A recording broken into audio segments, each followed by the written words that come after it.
and welcome. I am Sarah Kogel-Smucker, the Climate Change Officer for Montgomery County, and I am thrilled to be here to release the Climate Action Plan Annual Report for fiscal year 2025.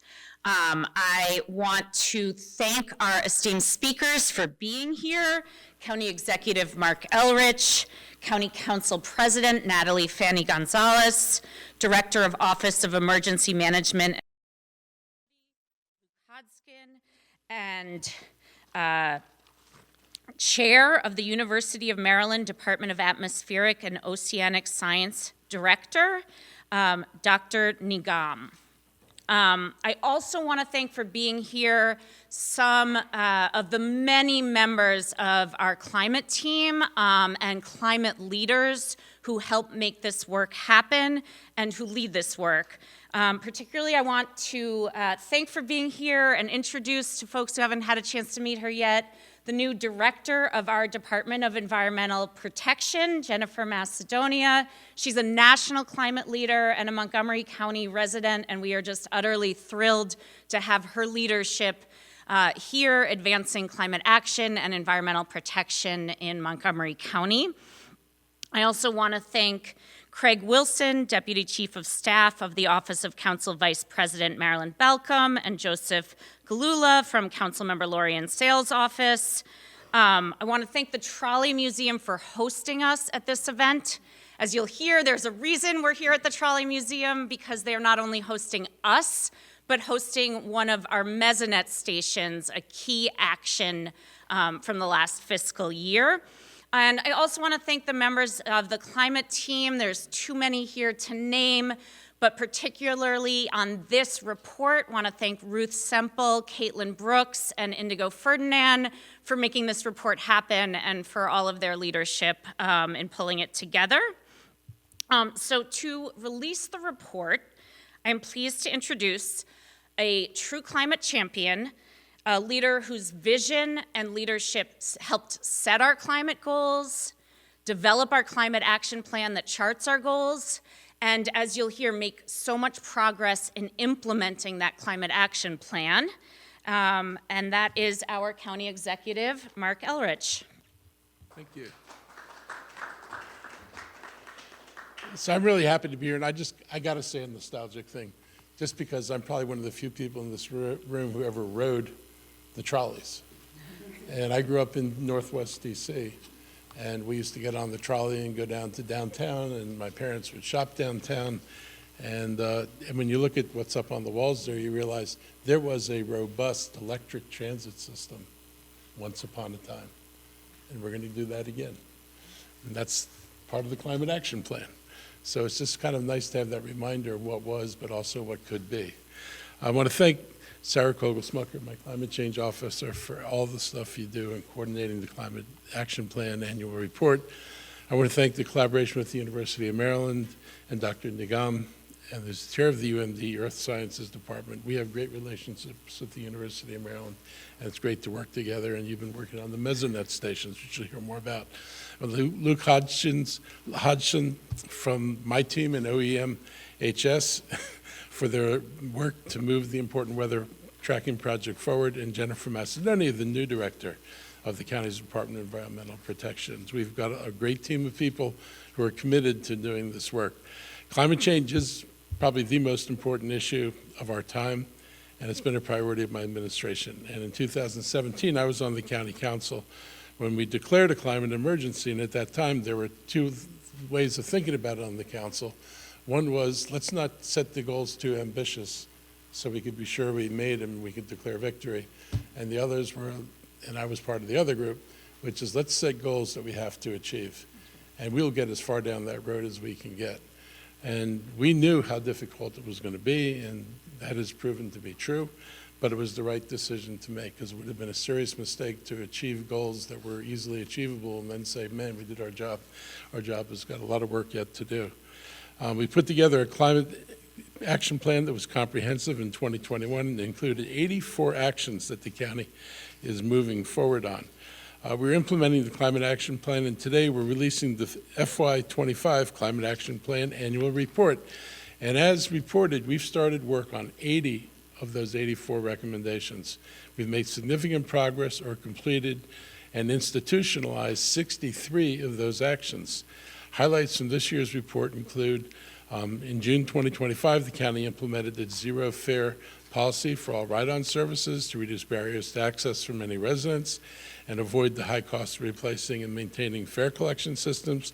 And, oh, by the way, getting people out of cars and into transit, which reduces the emission of greenhouse gases.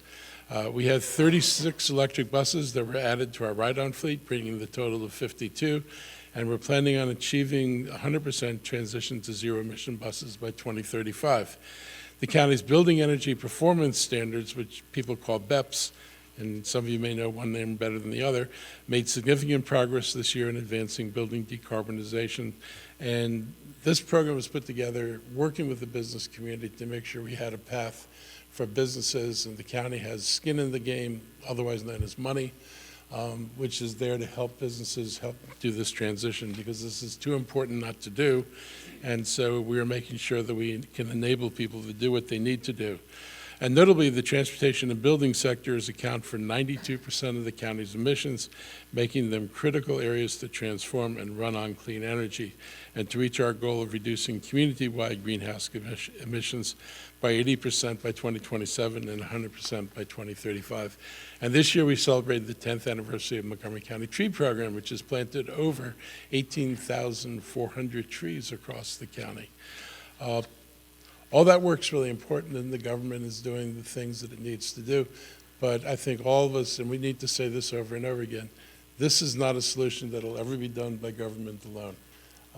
Every one of us, if we're driving a non-electric vehicle, if we're cooking on gas stoves and heating our houses with gas or oil heat, we're not helping the problem. And government cannot shift the balance of things by itself. We can help enable people, we can help fund people who need assistance with funding things we're doing, but ultimately all of us have to make individual decisions to do things differently, and that's the only way we're going to get to zero, is when this becomes not just a government project, but when this becomes a project of all the people of the county. I spent decades as an environmental activist, and under my leadership, Montgomery County has been working to advance environmental justice, righting the wrongs of the past. We remain steadfast in that work. We still talk about DEI here. In FY25, the county's actions to advance racial equity and social justice through climate change solutions included supporting community-based organizations to reduce pollution from and increase the efficiency of low and moderate income houses. And we've had apartment buildings that have taken us up and done some of this work themselves. We've expanded public transit. We're expanding Spanish language outreach capacity for environmental programs. And today we're here to talk about mesonet stations, weather stations. Another aspect of our work is to become more resilient to the effects of climate change. And we're partnering with the University of Maryland and the Mesonet Network. Montgomery County's Office of Emergency Management and Homeland Security has worked in partnership with the University of Maryland and the Maryland Department of Emergency Management to install 3 stations in the county in 2025. And you're going to hear more details about the Mesonet stations, but they're an important network of automated weather stations that seeks to fill gaps in federal observation system by using the array of closely spaced stations that rapidly sample and transmit weather data. And knowledge is important. I know the current administration is not interested in knowledge. Knowledge is actually incredibly useful. You can't make decisions if you don't understand what it is you're dealing with. And this kind of information will give us a better idea of what's happening at ground level, literally, when we're in storms, and that's especially important for us. So we do believe in knowledge in Montgomery County. We believe in using knowledge to empower ourselves. This progress is heartening given the severe federal headwinds against climate change action. And our report also includes plans for the FY26 budget to chart the course of progress. We're going to transform 25% of the ride-on bus fleet to zero-emission buses, expand our bus rapid transit offerings, increase investment in food system resiliency, and expand electric vehicle charging infrastructure. We're going to continue to advance racial equity and social justice through investment in under-resourced communities and equitable community engagement. and the county will remain relentless in pursuing climate solutions, but we need everyone's help. I urge residents to look at their own day-to-day life, adopt practical climate-smart changes like taking the metro or bus instead of driving when you can, recycling, switching to energy-efficient light bulbs, and getting a home energy audit. In 2027, the climate goal is just 2 years away, and we need everyone to act to bring that closer to our reach. So thank you all for being here today, and I'll turn it over to you. Thank you. Thank you, County Executive. I now want to introduce our County Council President, Natalie Fanny Gonzalez. And I continuously say that we are so lucky in Montgomery County that climate change is an issue that unites elected officials here, doesn't divide elected officials. We have leadership across the county that understands that climate action is essential, and appreciate that Council President is continuing that leadership, but also tremendously appreciate that in this moment, in particular, our climate action needs to center equity and the needs of our diverse communities, and that is something our Council President is committed to. She understands that climate action is about keeping our communities safe, healthy, and cleaning our air, and so we are glad to have her here. Thank you, Sarah. All right, everybody.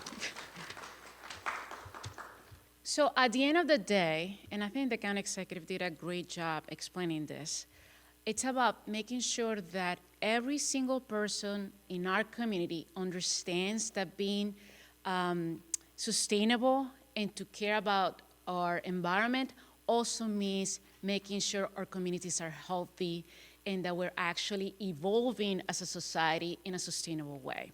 So it takes a village, and it takes the world of academia, it takes elected officials, it takes staff, it takes the business community to come together to move us forward. So that's number one for me. And I think having this annual report about what Montgomery County is doing, especially today when the federal government is actually neglecting and really tracking down on efforts that really make our nations healthy. I think this is the time when we remind people that local communities are actually the ones who are leading in this type of progress. And I'm proud to live in Montgomery County, a place that really understands that and brings elected officials together, as you mentioned. There are only a couple of things that I want to highlight. One is that we want more people to take transit.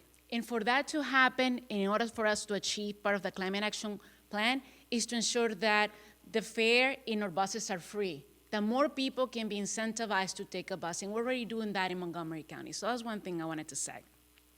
The second thing that I want to say is that the work that this county is doing to analyze where floods are happening. Just a few years ago, I think it was 4 years ago, a kid in my district in the Twin Brook, Rockville area died during a flood in Montgomery County. He got stuck in the basement. That shouldn't happen here or anywhere around the world. So these type of actions, and especially when we talk about redevelopment, when you have redevelopment in Montgomery County, that means that you're modernizing stormwater management, that you're creating more sidewalks so people can ride their bike and walk to the bus stop. All those things are happening in Montgomery County, and we're committed to making them happen into the future.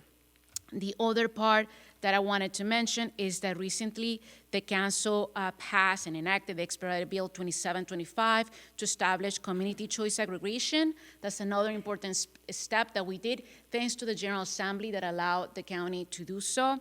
And so many other, and the last thing I'll mention, surprised you didn't say it, in Montgomery County, we just banned plastic bags, okay? That is very important, and some people may say, well, Natalie or county executive, why have you banned plastic bags from our supermarkets and so on? Well, if you look into the science, we have microplastics around the world, and that's getting into our brains, it's getting into our systems. We are protecting, even if you don't see it right now, the actions that Montgomery County is doing right now to ban plastic bags deals with this climate action plan, and it's still with the importance of making sure that we're protecting people's health. Even if you don't want to see it right now, but at the end of the day, we're going to proceed with policy based on data. And the data calls for less plastic around the world. And this was an easy one for us to take. believe it or not, and I'm proud of it. And with that, I'm going to pass it on to the what's your title right now? Climate Change Officer, to let us continue. But thank you so much to all of you for being here and really enhancing the importance of protecting the environment and people's lives in Montgomery County. Thank you. Thank you, Council President. And so turning to a focus on protecting our communities, want to introduce Director of Office of Emergency Management and Homeland Security, Luke Hodgkin. Under his leadership, that office has centered climate resilience, understanding that climate change is here, it's happening, it is going to get worse, and now is the time to become resilient to it, to protect our community. So, Director Hodgkin.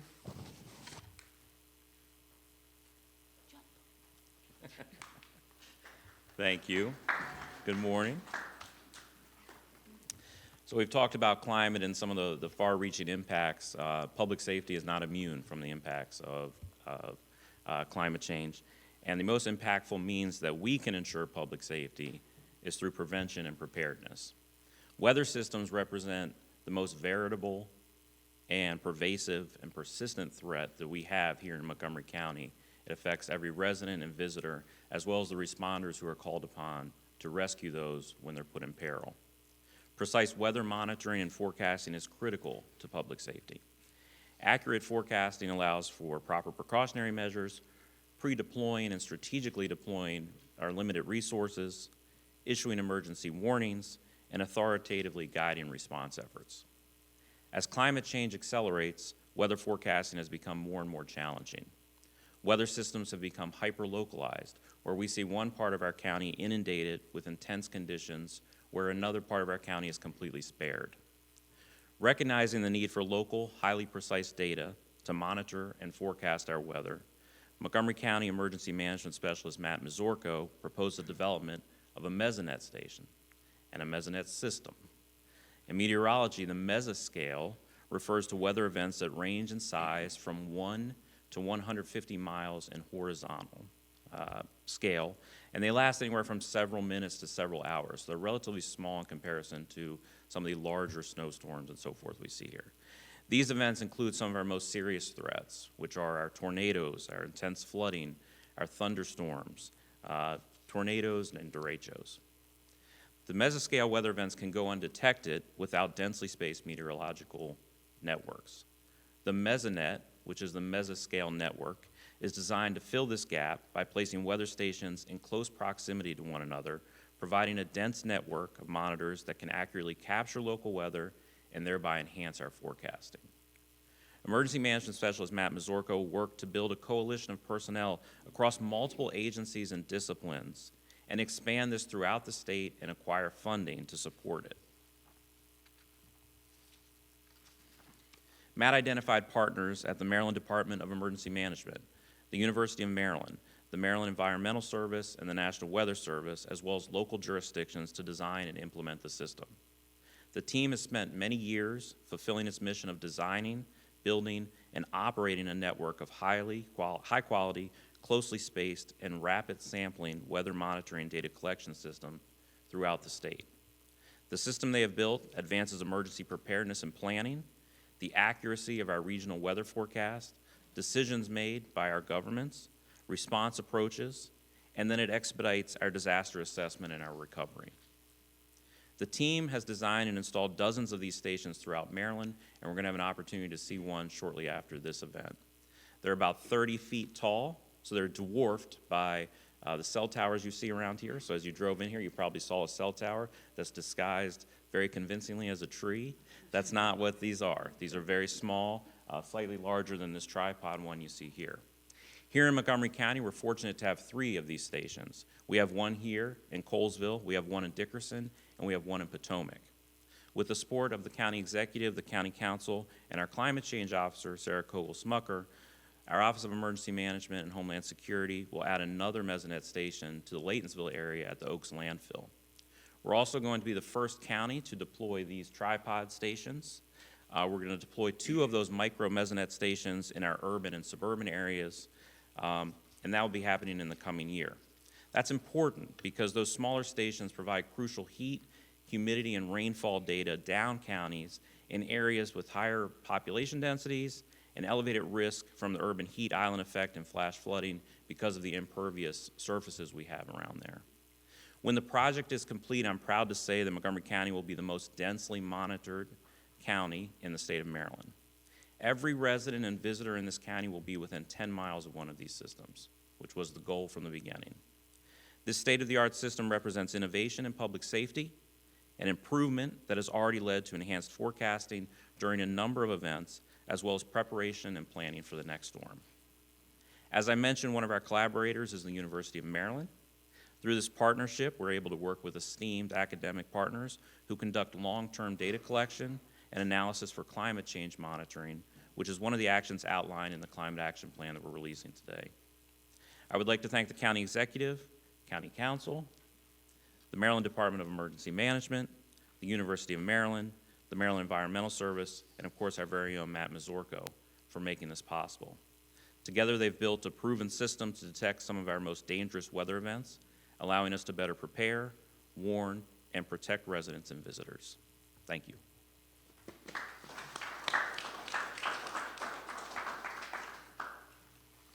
Thank you. And so last, we emphasizing these partnerships, and really, you know, we cannot achieve everything that we achieve each year without the partners in our community.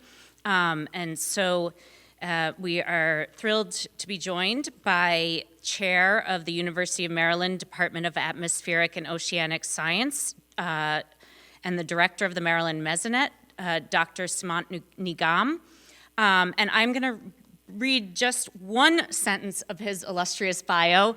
Dr. Nigam is a climate dynamicist who uses observational analysis, theoretical diagnosis, and dynamical modeling to gain insights into the structure and mechanisms of climate teleconnections, ocean-atmosphere interactions, droughts and deserts, global warming, and monsoon variability. A current focus is unraveling, two sentences. A current focus is unraveling the natural variability and secular change components of the climate record to advance understanding of the steep warming of the northern continents, loss of Arctic sea ice, and warming of West Antarctica. We appreciate that complex work and look forward to hearing from Dr. Nigam.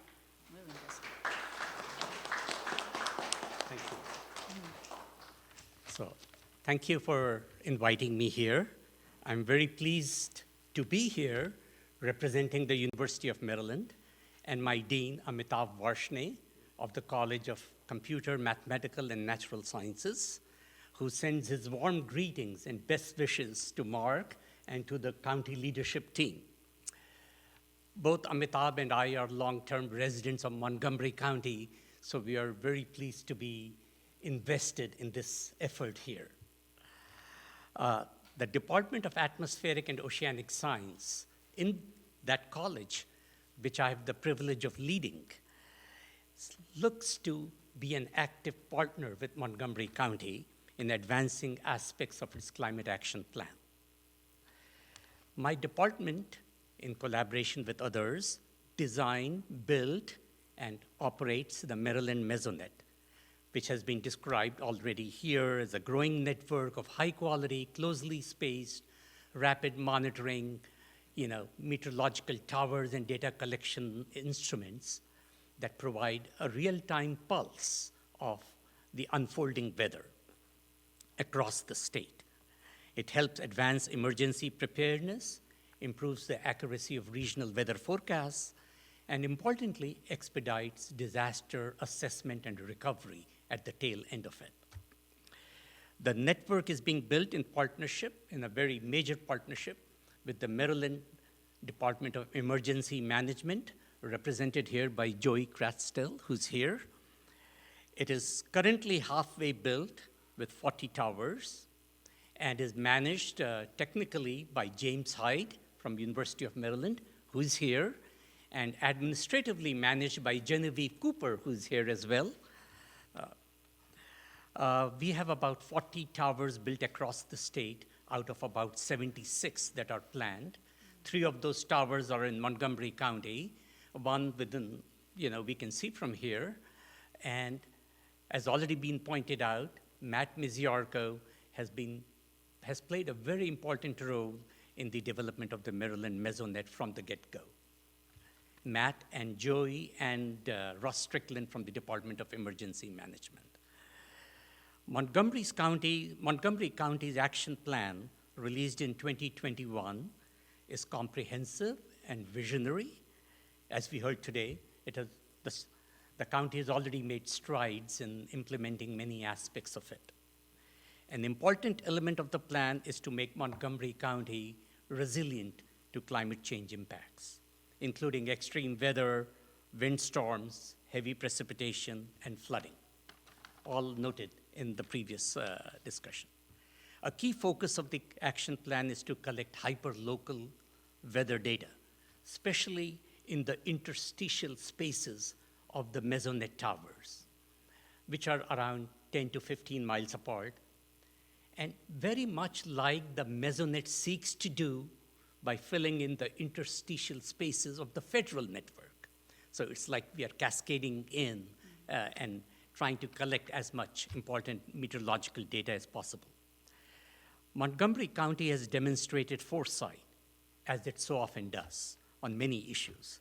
Several counties are planning to follow its lead in developing hyperlocal weather networks. I'm pleased that the University of Maryland, especially my department, is a county partner in advancing this important goal. We will leverage our meteorological and hydrological expertise, real-time data collection infrastructure that forms the backbone of the Mesonet, so our deep statistical analysis and machine learning techniques, and our passion for excellence. We are a top 10 department in the United States. We hope to leverage all this to help Montgomery County build and operate its hyperlocal weather monitoring system. As collected data sets grow, we'll be able to provide a highly granular description of climatological conditions, of climate change footprints, and of seasonal exceedances in climate variables countywide. We have deep expertise in this area as well, as my department also operates the Office of Maryland State Climatologist.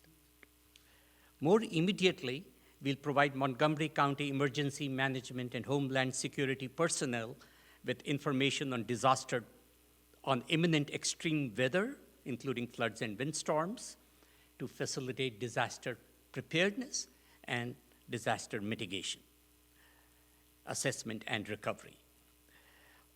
By also relaying the collected hyperlocal weather information in real time to the National Weather Service, we seek to improve the quality of weather forecast at a very regional, county-level scale. I'm truly excited as a weather and climate scientist, and even more as a long-term resident of Montgomery County, to help advance my county's climate action plan. Thank you.